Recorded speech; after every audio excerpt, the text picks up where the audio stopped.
You ask Tiger to calculate. This deals with finding the midpoint between 2 points.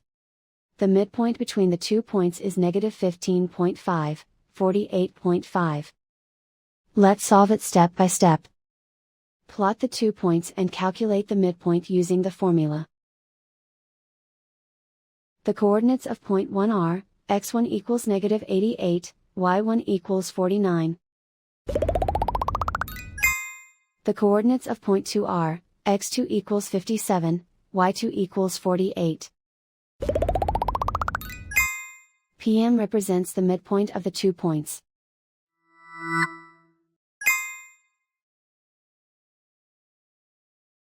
Use the x values in the midpoint formula to find the midpoints x. x1 equals negative 88.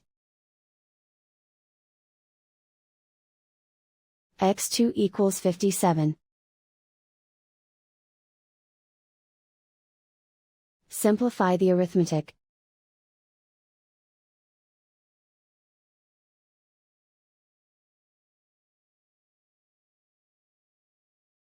Use the y values in the midpoint formula to find the midpoints y. y1 equals 49. y2 equals 48.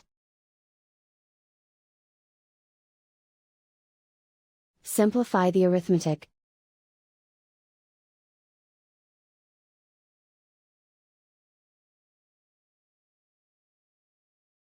And so, the midpoint is, negative 15.5, 48.5.